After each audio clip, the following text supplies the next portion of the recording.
नमस्कार दोस्तों। चीन और ताइवान के बीच लंबे समय से चला आ रहा विवाद गहराता जा रहा है। अमेरिकी नेता नैन्सी पेलोसी की ताइवान यात्रा ने दोनों देशों के बीच एक नया विवाद को जन्म दे दिया है। पेलोसी की वापस जाते ही चाइना ने ताइवान का घेराव शुरू कर दिया है। ऐसे में दोनों देशों के बीच युद्ध की संभावना से इनकार नहीं किया जा सकता।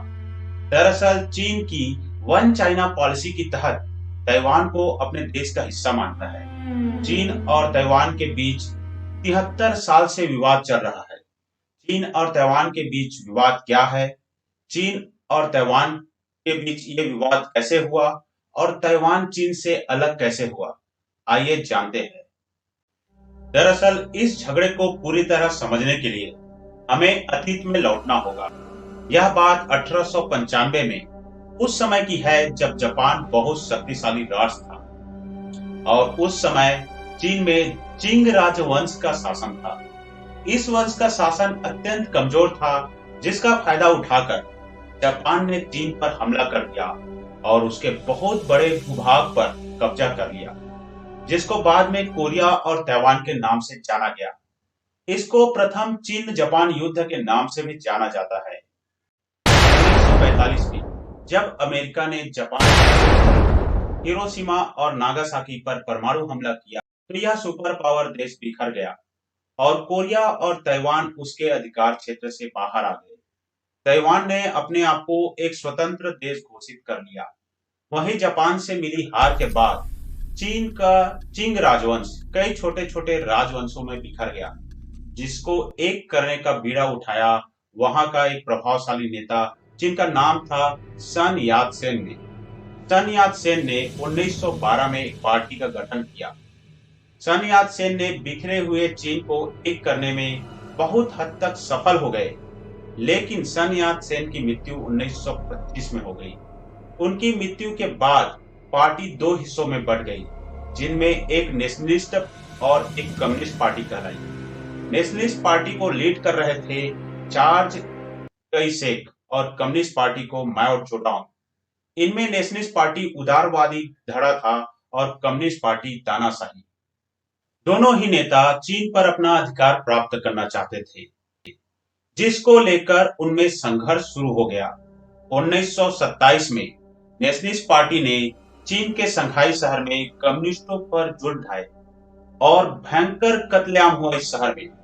इस युद्ध में कम्युनिस्टों को करारी हार हुई और इस नरसंहार की वजह से चीन में सिविल वार छिड़ गया, जो 1950 तक चला। इसका फायदा उठाकर जापान ने चीन के मंचूरिया राज्य पर कब्जा कर लिया। जापान को रोकने के लिए नेशनलिस्ट और कम्युनिस्ट पार्टी एक हो गए, लेकिन फिर भी वे जापान को हरा नहीं सके। इतिहास में इस लड़ाई को सेकेंड चाइना जापान वार का नाम दिया गया है। 1945 में जापान के कमजोर पड़ने के बाद कम्युनिस्टों ने नेशनलिस्ट पार्टी के नेताओं और उसके समर्थकों पर भयंकर अत्याचार शुरू कर दिया और चीन से उन्हें बाहर खदेड़ दिया। नेशनलिस्ट के सदस्यों और नेताओं को चीन छोड़कर फार्मोसा द्वीप, जिसे अब ताइवान कहते हैं, में बसना पड़ा। नेशनलिस्ट के नेताओं और सदस्यों ने ताइवान को असली चीन बताते हुए उसे रिपब्लिक ऑफ चाइना घोषित कर दिया। वहीं कम्युनिस्टों ने ताइवान को अपना हिस्सा बताते हुए चीन को पीपल रिपब्लिक ऑफ चाइना घोषित कर दिया। 1971 में संयुक्त राष्ट्र ने ताइवान की जगह चीन को मान्यता दी। तब से दोनों देश एक दूसरे को अपना हिस्सा बताते हैं। ताइवान में चुनी हुई सरकार बन रही है, वहां अपना खुद का एक संविधान है, जबकि चीन की कम्युनिस्ट सरकार ताइवान को अपना हिस्सा बताती है। चीन इस द्वीप पर फिर से अपना नियंत्रण लेना चाहता है। आने वाले सेशन में हम लोग देखेंगे कि आखिर क्या है चीन की वन चाइना पॉलिसी। दुनिया के लिए ताइवान अहम क्यों है? क्या ताइवान खुद का रक्षा कर सकता है? क्या अमेरिका ताइवान का रक्षा करेगा? यदि इस सेशन में दी गई जानकारी आपको अच्छा लगा है तो वीडियो को लाइक और शेयर कीजिए। बेल नोटिफिकेशन के साथ चैनल को सब्सक्राइब कीजिए, ताकि आने वाले सेशन का नोटिफिकेशन आपको सर्वप्रथम प्राप्त हो। जय हिंद, जय भारत।